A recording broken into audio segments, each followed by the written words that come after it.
দুপুরের পর থেকে সড়ক পথে যাত্রীদের চাপ বাড়তে শুরু করেছে। রাজধানীর বিভিন্ন কাউন্টারে ঘরমুখো মানুষের ভিড় বাড়ছে। আজ সপ্তাহের শেষ কর্মদিবস হয়, অফিস শেষে টার্মিনালে হাজির হচ্ছেন যাত্রীরা। সন্ধ্যার দিকে এই চাপ আরও বাড়বে বলে ধারণা করছেন পরিবহন কর্মীরা। রাজধানী থেকে বের হতে যানজটের মুখে পড়তে হলেও মহাসড়কেও কোনো ভোগান্তিতে পড়তে হচ্ছে না যাত্রীদের। এবার বাড়তি ভাড়া নেওয়া বন্ধে পুলিশ, র্যাব, বাস মালিক সমিতি তৎপর রয়েছে।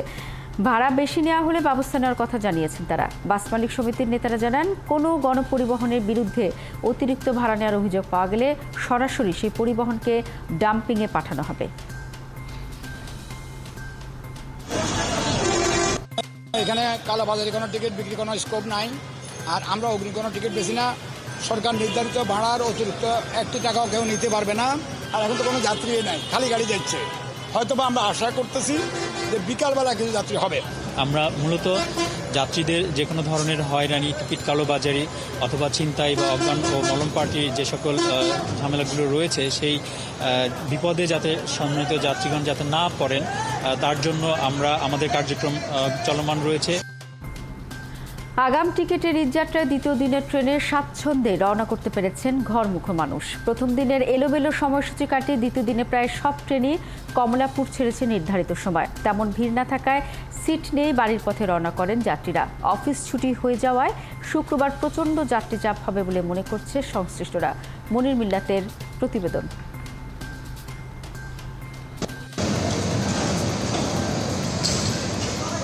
সে চেনা বাড়ির পথে যাত্রা, আরও একবার মাটির কাছে ফিরে যাওয়া।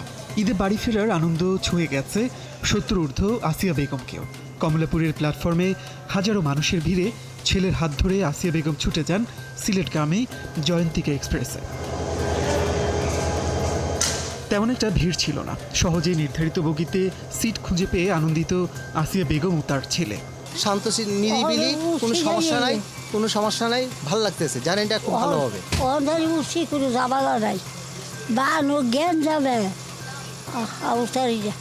আগাম টিকিটের ঈদযাত্রার দ্বিতীয় দিন এমনই স্বস্তির ছিল ট্রেনে বাড়ি ফেরা।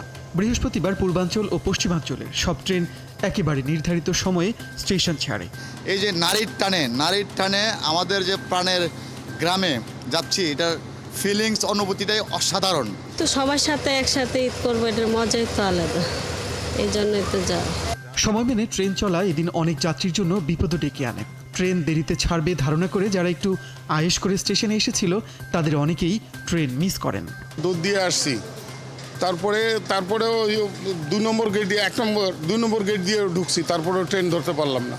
ঈদের আগে বৃহস্পতিবারই ছিল শেষ কর্মদিবস, তাই দুপুরের পর যাত্রীচাপ বাড়ে কমলাপুরে।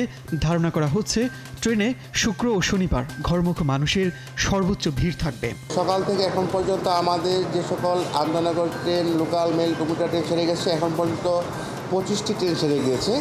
সবগুলো ট্রেন যথাসময় ছেড়ে গিয়েছে। গত 4 জুন যারা আগাম টিকিট কেটেছিলেন ঈদযাত্রার তৃতীয় দিন, তারাই রওনা করবেন বাড়ির পথে। প্রতিটি ট্রেনে আসনের 25% থাকছে স্ট্যান্ডিং টিকিট। মনির মিল্লাত, 71, ঢাকা। ঈদের আগে আজ শেষ অফিস, এ কারণে বাড়ি ফিরতে দুপুরের পর থেকে যাত্রী চাপ বাড়ার কথা। এই বিষয়ে খোঁজখবর রাখছেন সহকর্মী রাশেদ আনিস, যোগ দিয়েছেন আমাদের সাথে।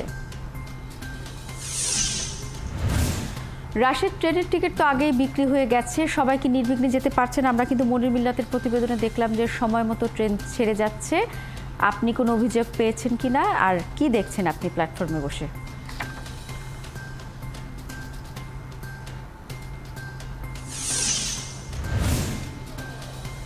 আসলে প্রতিবেদন আমরা ঠিক যেমনটি দেখেছি ঠিক সেরকমটি কিন্তু অবস্থা। এখন কিন্তু মানুষের ভিড় নেই বললেই চলে একেবারে, কিন্তু আমি এতটুকু বলতে পারছি না। সাধারণত যাদের সাথে কথা বললাম, স্টেশন ম্যানেজার থেকে শুরু করে অন্যরা, তারা কিন্তু আমাদেরকে যেটি বললেন যে আজকে রাত, অর্থাৎ রাত 10টার পর থেকে যাত্রীদের চাপ কিছুটা বাড়তে পারে। কিন্তু মনির মিল্লাতে যে প্রতিবেদনটি আমরা দেখছিলাম, সেই প্রতিবেদনটিতে ঠিক যেভাবে দেখিয়েছে যে মানুষের ভিড় নেই, এখনকার চিত্র কিন্তু এরকম। যারা আসলে 1 থেকে 2 ঘন্টা পর যাদের ট্রেনের টিকিট বা যারা বাড়ির উদ্দেশ্যে যাত্রা করবেন, তারা কিন্তু এখন বসে আছেন এবং অলস সময় আসলে পার করছেন।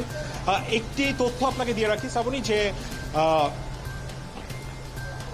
কিছুক্ষণ আগে রেলমন্ত্রী কিন্তু এখানে পরিদর্শনে এসেছিলেন এবং তার মুখে কিন্তু আনন্দের বাড়ি আমরা শুনতে পেলাম। এবং তিনি যেটি বললেন যে গেল ঈদে, রোজার ঈদে খুবই ভালো গেছে, মানে যাত্রীরা খুব নিরাপদে পৌঁছাতে পেরেছেন বাড়িতে। ঠিক তার ব্যতিক্রম নয় এবারও। এখন পর্যন্ত মানে সকাল থেকে প্রতিদিন সাধারণত 64 জোড়া ট্রেন ছেড়ে যাওয়ার কথা। আমি এখন বিকেল 5টা পর্যন্ত 28 জোড়া ট্রেন কিন্তু ইতোমধ্যে চলছে। তবে দু একটি ব্যতিক্রম রয়েছে। যেমন অভিযোগের কথা যদি বলেন, আমি অভিযোগ পেয়েছি যে আজকে দুপুর 2:40 সিল সিটি নামে একটি ট্রেন রাজশাহীতে যাওয়ার কথা ছিল, সেই ট্রেনটি এখন পর্যন্ত ছেড়ে যায়নি। সেটি নিয়ে আসলে অভিযোগ পাওয়া গেছে এবং এই বিষয়ে আসলে রেলমন্ত্রীর কাছেও প্রশ্ন করা হয়েছিল যে সব ট্রেনই সময় মতো যাচ্ছে, দু একটি ট্রেন ছাড়া সিল সিটি ট্রেনটি এখনো যায়নি। যারা যাত্রীরা রয়েছেন তাদেরও মুখেও আসলে অভিযোগ শোনা গেছে। তিনি যেটি বলেছেন যে দু একটি ট্রেনের ক্ষেত্রে ব্যতিক্রম হতেই পারে, কারণ তারা আসলে লম্বা দূরত্ব থেকে আসেন এবং ক্রসিংয়ে আসলে সময় চলে যায়। এছাড়া এবারে ঈদে আসলে 10 জোড়া ট্রেন রয়েছে, বিশেষ ট্রেন রয়েছে যেগুলো আসলে গবাদি পশু, আম থেকে শুরু করে নানা ধরনের পণ্য নিয়ে যাবে। সেই ট্রেনগুলো কিন্তু আসলে সময় মতো ছাড়ছে। ভিড়ের যে বিষয়টি, সেই ভিড়ের বিষয়টি এখন অনেকটাই খালি বলা যায়।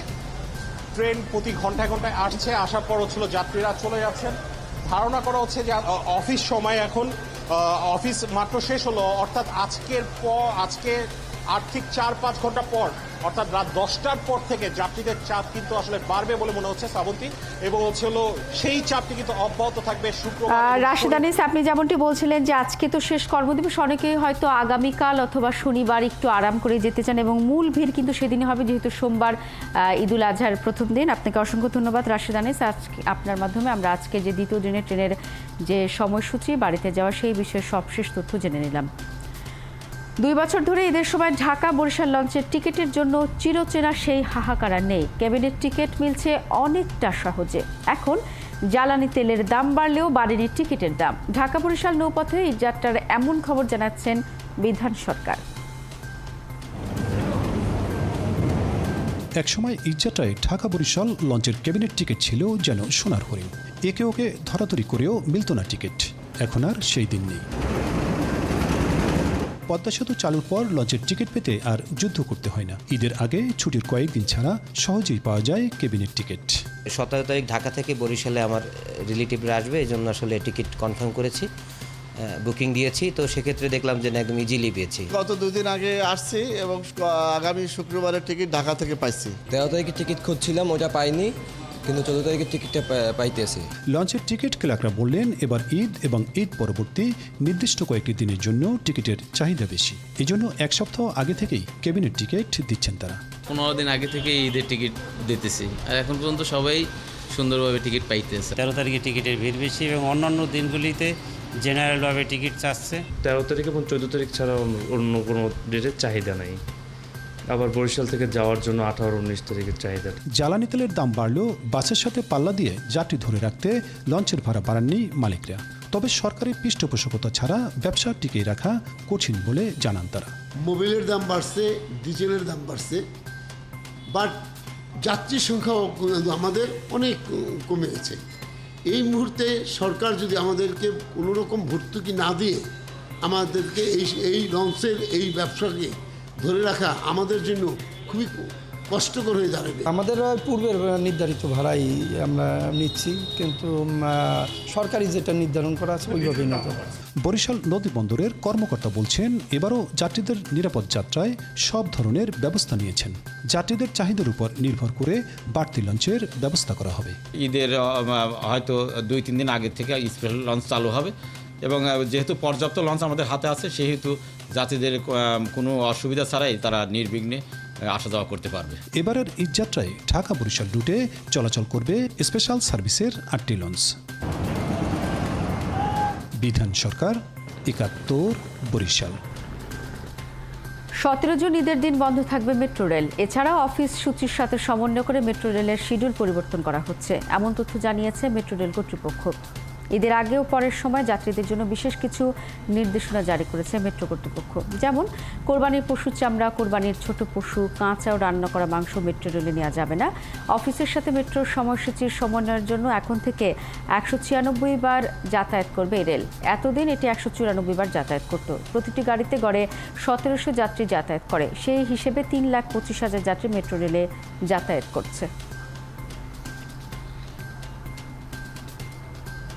শুক্রবার দিন তো আগের মতো বন্ধ থাকবে, শুধু 2 দিনই বন্ধ থাকবে, আগে পরে চলবে। কিন্তু এখানে একটু একটা জিনিস বললাম যে পাবলিক হলিডেগুলো সেইখানে একটু পরিবর্তন হচ্ছে, সকালবেলা 15 মিনিট আর বাকি তো আগের মতো 12 মিনিট পরে পরে চলবে। সড়কে ঈদযাত্রা নির্বিঘ্ন করতে সংশ্লিষ্ট কর্মকর্তাদের নির্দেশ দিয়েছেন আইজিপি চৌধুরী আব্দুল্লাল মামুন। ঈদযাত্রার নিরাপত্তা ব্যবস্থা দেখতে সায়েদাবাদ বাস টার্মিনাল পরিদর্শনে গিয়ে এই নির্দেশনা দেন তিনি। দুপুরে বাস টার্মিনালে গিয়ে বিভিন্ন কাউন্টার ঘুরে দেখেন তিনি। এ সময় যাত্রীদের সাথে কথা বলেন আইজিপি। এছাড়া পরিবহন সংশ্লিষ্টদের সাথেও কথা বলেন। যাত্রীদের যেন কোনো ধরনের হয়রানি করা না হয় সেই নির্দেশনাও দেন পুলিশের এই কর্মকর্তা। এর আগে গাবতলী হাট পরিদর্শনে যান আইজিপি। ঈদের ছুটিতে ফাঁকা বাড়ির নিরাপত্তায় পুলিশ বিভাগ সতর্ক থাকবে বলেও জানান তিনি। এমপি আনোয়ারুল আজিমকে হত্যার উদ্দেশ্যে অপহরণের মামলায় ঝিনাইদহ জেলা আওয়ামী লীগের সাধারণ সম্পাদক সাইদুল করিম মিন্টুকে গ্রেফতার দেখিয়ে তার 10 দিনের রিমান্ড আবেদন করেছে ডিবি পুলিশ। বৃহস্পতিবার মিন্টুকে ঢাকার চিফ মেট্রোপলিটন ম্যাজিস্ট্রেট আদালতে হাজির করে পুলিশ। এরপর মামলার সুষ্ঠু তদন্তের জন্য তাকে 10 দিনের রিমান্ডে নিতে আবেদন করেন ডিবি পুলিশের সিনিয়র সহকারী কমিশনার মাহফুজুর রহমান। ঢাকার চিফ মেট্রোপলিটন ম্যাজিস্ট্রেট আদালতে রিমান্ড শুনানি অনুষ্ঠিত হবার কথা আছে। এর আগে মঙ্গলবার বিকেলে ধানমন্ডি থেকে তাকে জিজ্ঞাসাবাদের জন্য আটক করে ডিবি। জিজ্ঞাসাবাদে তার সম্পৃক্ততা পাওয়ায় এই মামলায় তাকে গ্রেফতার দেখানো হয়। দুর্নীতির সাথে জড়িত কাউকে প্রধানমন্ত্রী ছাড় দেবেন না, কিন্তু দুর্নীতি বা অপরাধের সাথে জড়িত কারো বিরুদ্ধে ব্যবস্থা নেওয়ার নজির বিএনপি নেই বলে মন্তব্য করেছেন বস্ত্র পাট মন্ত্রী জাহাঙ্গীর কবির নানক। বৃহস্পতিবার ঢাকা জেলা আওয়ামী লীগের কার্যালয়ে জেলা আওয়ামী লীগ আয়োজিত ইতিহাসের গতিধারায় বঙ্গবন্ধু থেকে শেখ হাসিনা শীর্ষ সংবাদচিত্র প্রদর্শনী ঘুরে দেখেন মন্ত্রী। এর আগে আলোচনা সভায় যোগ দিয়ে নানক বলেন, হাওয়া ভবনের তারেক রহমান হাজার হাজার কোটি টাকা অর্থ পাচার করেছেন। লন্ডনে বসে রাজপ্রাসাদ থেকে দেশের টাকা লুটপাট করে উপভোগ করছেন, আর বিএনপি নেতাকর্মীদের ভুলভ্রান্তির দিকে ঠেলে দিচ্ছেন। তারেক রহমানকে বাদ দিয়ে সুস্থ রাজনীতিতে ফিরে আসতে বিএনপিকে আহ্বান জানান আওয়ামী লীগের সভাপতি মণ্ডলীর এ সদস্য। মির্জা ফখরুল সাহেব একটি দৃষ্টান্ত দিতে পারবেন? দেশ চালিয়েছেন, আমরা দুর্নীতির খতিয়ান দিয়েছি। একটি দুর্নীতির জন্য আপনাদের নেতাদের বিচার করেছেন। হাওয়া ভবনের তারেক রহমান হাজার হাজার কোটি টাকা লুটপাট করেছে, লন্ডনে বিলাসবহুল জীবন যাপন করছে। উন্নয়ন জিডিপির ধারা যদি ধরে রাখতে হয় তাহলে পরিবেশ বান্ধব বিনিয়োগ করতে হবে, এমন মন্তব্য করেছেন বন, পরিবেশ ও জলবায়ু বিষয়ক মন্ত্রী সাবির হোসেন চৌধুরী। সকালে গ্রিন গ্রোথ ফ্রেমওয়ার্কের উদ্বোধনী অনুষ্ঠানে সাবির হোসেন চৌধুরী বলেন, জলবায়ু পরিবর্তনের কারণে নানা ধরনের সমস্যার মুখোমুখি হতে হচ্ছে, সামনে আরও সমস্যায় পড়তে হতে পারে। বাংলাদেশ জলবায়ু সংকট ও দুর্যোগ মোকাবেলায় নানা ধরনের পদক্ষেপ নিয়েছে, তবে এটা বাংলাদেশের পক্ষে একা মোকাবেলা করা সম্ভব নয়। ওয়ার্ল্ড ব্যাংক সহ দাতা সংস্থা উন্নত দেশগুলো ক্ষতিপূরণের অর্থ দিলে এই সংকট কাটিয়ে ওঠা সম্ভব। তারপরে উন্নয়নের ধারা ঠিক রাখতে বাংলাদেশে পরিবেশ বান্ধব বিনিয়োগ বাড়াতে হবে বলে মন্তব্য করেন বনমন্ত্রী। সমৃদ্ধির কথা আমরা বাংলাদেশের প্রেক্ষাপটে অনেক শুনি, আমরা বারবারই বলি আমাদের জিডিপি গ্রোথের কথা, আমাদের বৈদেশিক মুদ্রার যে রিজার্ভ আছে যদিও সেটা বর্তমানে কিছুটা চাপে আছে। আমরা আমাদের রপ্তানি ক্ষেত্রে বাংলাদেশ যে অসাধারণ যে অর্জনগুলো করেছে মাননীয় প্রধানমন্ত্রীর নেতৃত্বে সেই কথাগুলো বলি। তবে এখন আমাদের কিন্তু গ্রিন গ্রোথের কথা ভাবতে হবে, বা সবুজ প্রবৃদ্ধি যেটা আমরা বলি সেটা নিয়ে আমাদেরকে ভাবতে হবে। কারণ আমরা সত্যিকার অর্থে আমাদের এই প্রবৃত্তির ধারাকে যদি আমরা টেকসই করতে চাই বা রাখতে চাই তাহলে সেখানে অবশ্যই আমাদের পরিবেশগত দিকগুলো নিয়ে আমাদেরকে ভাবতে হবে। মহাসড়কে পশুর হাট বসালে ব্যবস্থা নেওয়া হবে বলে জানিয়েছেন বিআরটিএ চেয়ারম্যান নূর মোহাম্মদ মজুমদার। হাটের জন্য যেন যানজট তৈরি না হয় সেজন্য ভ্রাম্যমাণ আদালত কাজ করছে বলেও জানান তিনি। চলছে অতিরিক্ত ভাড়া নেওয়া বন্ধে নজরদারি, এই নির্দেশকে অমান্য করলে তাদের বিরুদ্ধে কঠোর ব্যবস্থা নেওয়ার হুঁশিয়ারি দেন তিনি জানান রাজধানীর প্রতিটি বাস টার্মিনালে কন্ট্রোল রুম ও অভিযোগ বাক্স রাখা হয়েছে। সকালে মহাখালী বাস টার্মিনালে পরিদর্শন গিয়ে তিনি এসব কথা বলেন। রাস্তার উপরে কোনোভাবে যেন পশুর হাট বাজার বসতে না পারে সেই জন্য আমাদের মাননীয় মন্ত্রী মহোদয়ের সভাপতিত্ব একটা সকল স্টেক হোল্ডারদের নিয়ে ফিল্ড অ্যাডমিনিস্ট্রেশন বিশেষ করে বিভাগীয় জেলা পর্যায়ের সকল কর্মকর্তাদের নিয়ে আমাদের এই সভা হয়েছে। তো এই ব্যাপারে প্রত্যেকে ভিজিলেন্সে আছে এবং ভিজিলেন্স টিম, মনিটরিং টিম গঠন করা হয়েছে। হাইওয়ে পুলিশ কাজ করতেছে, আমাদের বিআরটি এর ম্যাজিস্ট্রেট জেলা প্রশাসনের ম্যাজিস্ট্রেটেরাও রাস্তায় কাজ করতেছে, মোবাইল কোর্ট করছে। রাজধানীর হাটগুলোতে পশুর অনেক সরবরাহ থাকলেও ক্রেতার সমাগম কম। এখনও হাতে গোনা কিছু ক্রেতা হাটে আসছেন, তবে বিকেলের পর থেকে বেচাকেনা বাড়বে বলে মনে করছেন বিক্রেতারা। রাজধানীর মেরাদিয়া হাটে এবার প্রচুর পশুর সরবরাহ রয়েছে। পাশে আফতাবনগর হাট এবার বন্ধ থাকার কারণে সেখানকার ব্যাপারীরাও এই হাটে পশু নিয়ে এসেছেন, তবে এখনও জমে ওঠেনি বেচাকেনা। বিকালের পর থেকে হাট জমজমাট হবে বলে মনে করছেন তারা। এই হাটে এবার ছোট গরুর দাম হাঁকা হচ্ছে 1 থেকে 1.5 লাখ টাকা। মাঝারি সাইজের গরু পাওয়া যাচ্ছে 2 থেকে 4 লাখ টাকা, আর বড় গরুর দাম চাওয়া হচ্ছে 5 থেকে 15 লাখ টাকা। এছাড়া খাসি পাওয়া যাচ্ছে 15,000 থেকে 1 লাখ টাকায়। শুরু এখনো বিক্রি শুরু হয়নি, যেমন আজকে বেচছে সকালে একটা। বেচা কেনার অবস্থা এখন তো বাজার লাগেনি। 95 শুরু করে 1,60,000 পর্যন্ত আছে বেচা কেনা অবস্থা। দোকানদার ভাইদের কাছে শুনছি তারা বলতেছে যে ভাব ভালো আছে। বেচা কেনা বাজার মোটামুটি ভালোই, একটা বিক্রি করছি, ওটা বিক্রি করছি 250। নেত্রকোনার পূর্বধলে 5 দিনে এক খামারের প্রায় 27টি গরু মারা গেছে। মালিক ও কর্মচারীর সন্দেহ কাঁচা নেপিয়ার ঘাস খেয়ে গরুর মৃত্যু হয়েছে। এদিকে কাঁচা ঘাস ও মারা যাওয়া গরুর নমুনা পরীক্ষার জন্য ঢাকায় পাঠিয়েছে প্রাণী সম্পদ বিভাগ। ফলাফল পাওয়ার পর জানা যাবে কি হয়েছে গরুদের সাথে। সুব্রত সুমনা তথ্য ছবিতে প্রতিবেদন।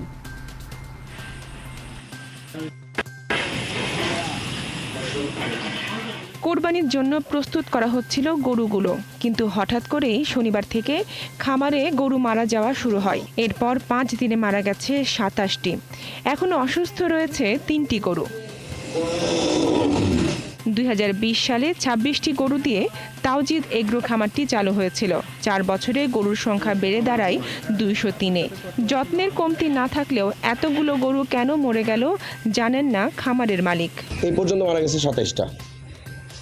এর মধ্যে আপনার দুধের গাভী আছে 2টা, আর প্রেগনেন্ট গাভী আছে 1টা, আর হচ্ছে যে আপনার ছোট বাছুর মারা গেছে 2টা, আর বাকি সবই সার, মোটামুটি বেশ বড় বড় সার। খামারের কর্মচারীরা জানান, প্রতিদিনের মতো শনিবার গরুগুলোকে কাঁচা নেপিয়ার ঘাস খেতে দেওয়া হয়। এরপর রাতেই গরু মারা যেতে শুরু করে। আমরা 9টা দিতে গরুরে খাবার দিছি। খাবার দেওয়ার পরে যা 10টা দিকে দিয়ে গরুর মানে শ্বাসকষ্ট আবার নালা করতেছে। ডাক্তারে ফোন টোন করে আনছি, আনলে তারাও দেখছে, দেখে ট্রিটমেন্ট করতেছে। পরের দিন সকাল থেকে মারা 2টা গরু মরিয়াছে। কাঁচা ঘাসের বিষক্রিয়া নাকি অন্য কোনো কারণে গরুগুলো মারা গেল তা জানতে গরুর রক্ত, কাঁচা ঘাসের নমুনা ঢাকায় পাঠানো হয়েছে। আমরা মৃত গর্ভবতী পশু তখন স্যাম্পল কালেকশনের জন্য পাই নাই, যার জন্য আমরা কিছু স্যাম্পল ইন্টারনাল অর্গান আমরা নিতে পারি নাই। আমরা খাদ্য সংগ্রহ করেছি এবং ব্লাড কালেকশন করে সেগুলো আপনার কনফার্মেটরি ডায়াগনোসিসের জন্য ঢাকায় প্রেরণ করেছি। সেই রিপোর্টগুলো আসলে আমরা সঠিক তথ্যটা দিতে পারবো আসলে কী কারণে মারা গিয়েছে। এদিকে সুস্থ গরুগুলোর স্বাস্থ্য পরীক্ষার পর কোরবানির হাটে পাঠানো হবে বলে জানিয়েছেন উপজেলা নির্বাহী কর্মকর্তা। আমি মনে করি বা আমাদের প্রাণী সম্পদ কর্মকর্তা মহোদয় আছেন, উনি হয়তো একটা সার্টিফিকেট দিবেন। বাকি গরুগুলো হয়তো খাওয়ার জন্য কোনো সমস্যা নেই, হয়তো কুরবানির জন্য কোনো সমস্যা হবে না, কুরবানি দেওয়া যাবে। এদিকে প্রাণী সম্পদ বিভাগের কর্মকর্তারা জানিয়েছেন, শুধু কাঁচা ঘাস খাওয়া গরুগুলোই মারা গেছে, বাকিগুলো সুস্থ রয়েছে। বনশ্রী হালদার, 71। কোরবানির ঈদের আগে ঊর্ধ্বমুখী চট্টগ্রামের খাতুনগঞ্জের মশলার বাজার। সরবরাহে ঘাটতি না থাকলেও বেড়েছে প্রায় সব ধরনের মশলার দাম। এলাচির কেজি 3 ছাড়িয়ে 4,000 ছুঁই। এছাড়া 30 থেকে 80 টাকা পর্যন্ত বেড়েছে দারুচিনি, লবঙ্গ, গোলমরিচের দাম।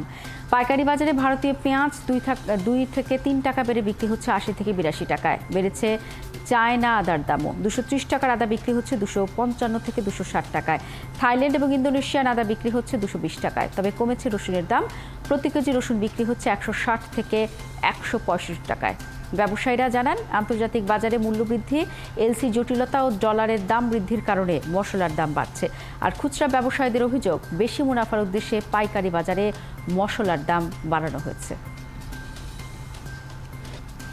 কিনতে হচ্ছে না, দাম ময়লা গেলে কম করি এখন পেঁয়াজ 80 টাকা কিনো লাগে, 65 টাকা কিনো লাগে, আদা কিনো লাগে 220, 30, মরিচ কিনো লাগে 300, 250। কাঁচামাল, তারপর হচ্ছে ময় মশলা আইটেম, ওগুলো আমাদের চাহিদা আমরা মিটাইতে পারতেছি না, কারণ প্রত্যেকটা জিনিসের রেট বাড়তে।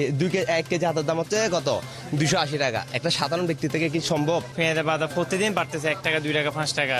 তো সেটা আমাদের খুচরা ব্যবসায়ীদের জন্য কি এটা অনেক কষ্ট হয়ে যায়। মনে করেন আজকে এক রেট বেচলে কালকে এক রেট 5 টাকা, কাস্টমার এটা কিন্তু নিতে চায় না। ঈদের আগে বেতন বোনাস নিয়ে এখন অনিশ্চয়তায় গাজীপুরের বিভিন্ন কারখানার শ্রমিকরা। কোনো কোনো কারখানায় বেতন বোনাস দেওয়া হলেও অধিকাংশ কারখানাতে পরিশোধ করা হয়নি। মালিকপক্ষ বলছেন শেষ দিন পাওনা পরিশোধ করবেন তারা। এই অবস্থায় শিল্পাঞ্চল ও সড়ক মহাসড়কে শৃঙ্খলা বজায় রাখতে তৎপর আছে আইনশৃঙ্খলা বাহিনী। ইকবাল সরকারের তথ্য ছবিতে প্রতিবেদন।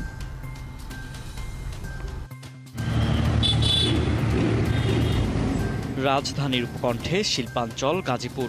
পোশাক, ওষুধ, কেমিক্যাল সহ বিভিন্ন শিল্পের কারখানা এখানে। তবে বড় কারখানার শ্রমিকরা ঈদের আগে বেতন বোনাস পেলেও অনিশ্চয়তায় অনেক ছোট মাছেরই কারখানার শ্রমিকরা।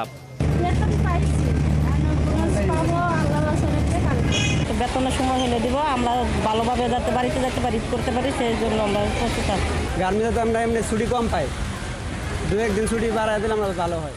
অবশ্য মালিকপক্ষ বলছেন আগেভাগে সবকিছু পরিশোধ করলে অনেকেই ছুটি নিয়ে ঈদ করতে বাড়ি চলে যান, তাই শেষ দিন পাওনা পরিশোধ করেন তারা। শ্রমিক ভাইদের মে মাসের বেতন অলরেডি দিয়ে দিয়েছি।